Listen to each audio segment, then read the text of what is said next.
Hello বন্ধুরা, আজকে আমি একটা নতুন রেসিপি করছি। আপনারা কে কে এই জিনিস খেতে পছন্দ করেন? এইটি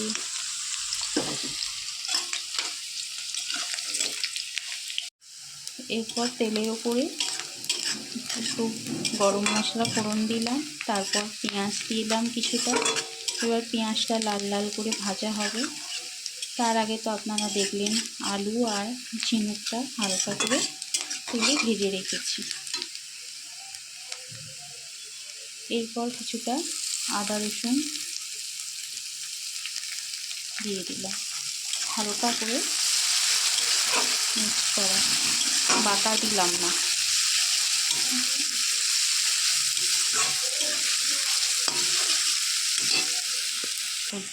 দেখুন এবার পেঁয়াজটা লাল লাল করে ভাজা হয়ে গেছে। এরপর আমি টমেটো অ্যাড করব। টমেটো আর কাঁচা লঙ্কা চেরা একটু ফাটিয়ে দিলাম।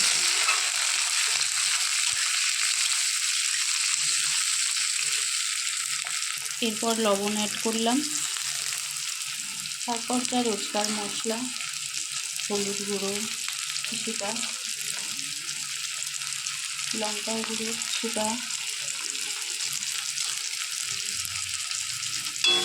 আপনারা কি খেতে পছন্দ করেন ঝিনুক? আমার ছেলে খায় না, বরমশাই এনেছি, একটু রান্না করে দিচ্ছি। দেখুন এবার কিছুটা কষে নেব।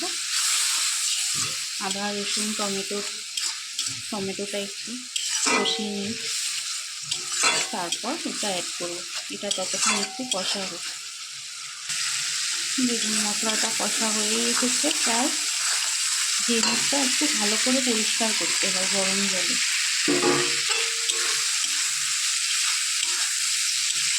আমার তো বেশ ভালোই লাগে, আপনাদের কেমন লাগে আপনারা কমেন্টে বলবেন।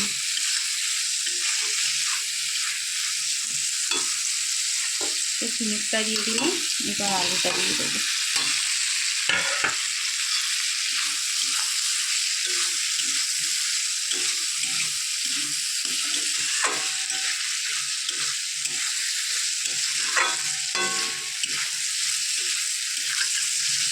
কিছুটা কষিয়ে নিয়ে তারপর একটু জল অ্যাড করে দেবো।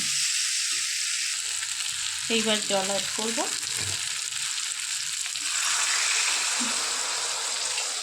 বেশি দিলাম না, অল্প করে দিলাম।